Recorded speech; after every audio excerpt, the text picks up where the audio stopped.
Construct truth tables for P to Q. That's the conditional statement there, with the single arrow going from P to Q. P being the first statement, that's the antecedent, and the Q being the consequent. And then we have a biconditional with P and Q with a double arrow. Let's start with the conditional statement here. So we need to make columns for P and Q. And there's going to be 4 different scenarios. First one being when they're both true, when P is true and the Q is false, when P is false and the Q is true, or when they're both false. 4 situations. Now for the conditional, P implies Q here, there's only going to be one false situation. That would be if the antecedent is true and the consequent is false. That's the only one of the 4 situations where you're going to get that the conditional is false. All the other situations are going to be true.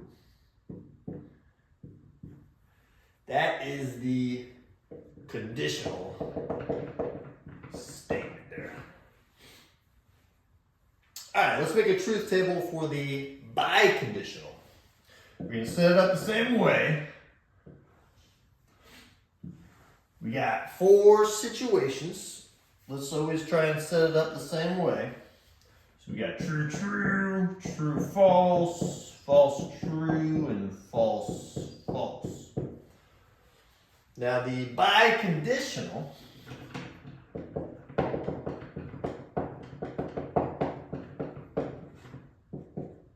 has the double arrow.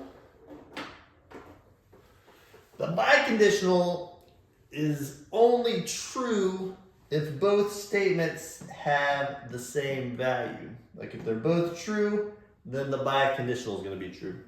If they're both false, then the biconditional will also be true.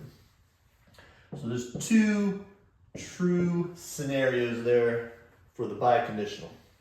The other situation, if you have either one being true, one being false, that is going to be false for the biconditional.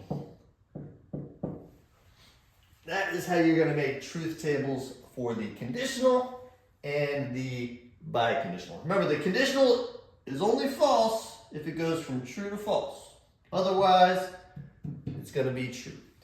For the biconditional, it's going to be true if they both have the same true, true, or false, false. Otherwise, it's going to be false. There you go.